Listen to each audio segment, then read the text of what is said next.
Types of matrices. இப்போ இதுல different matrices எழுதிருக்குங்க. இதோட டைப்ஸை மட்டும் நான் எழுதுறேன், கவனிங்க. இப்போ இங்க பாத்தீங்க அப்படின்னா ஆஃப் டயகனல் எலிமெண்ட்ஸ் எல்லாமே 0, டயகனல் எலிமெண்ட்ஸ் மட்டும் எனக்கு நம்பர்ஸ் இருக்கு, அதுவுமே 1 இருந்துச்சு அப்படின்னா அதை நம்ம என்னன்னு சொல்லுவோம்னா ஐடென்டிட்டி மேட்ரிக்ஸ். என்னதுங்க? Identity matrix. அடுத்து எனக்கு off diagonal 0, diagonal elements other than 1 இருக்கு, ஒரு கான்ஸ்டன்ட், அது சேமா இருக்குன்ற பட்சத்துல என்னன்னு சொல்லுவாங்கன்னா ஸ்கேலார் மேட்ரிக்ஸ். இப்போ இதே எனக்கு ஒரே ஒரு ரோ தான் இருக்கு அப்படின்னா அது என்ன மேட்ரிக்ஸ்னு சொல்லுவாங்கன்னா ரோ மேட்ரிக்ஸ்.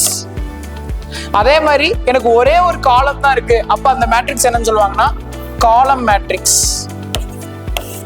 இப்போ இங்க பாருங்க, மேட்ரிக்ஸ்ல எனக்கு எல்லா எலிமெண்ட் என்ன ஆயிடுச்சு? 0 ஆயிடுச்சு. அப்ப இந்த மேட்ரிக்ஸ் என்னன்னு சொல்லுவாங்கன்னா நல் மேட்ரிக்ஸ்.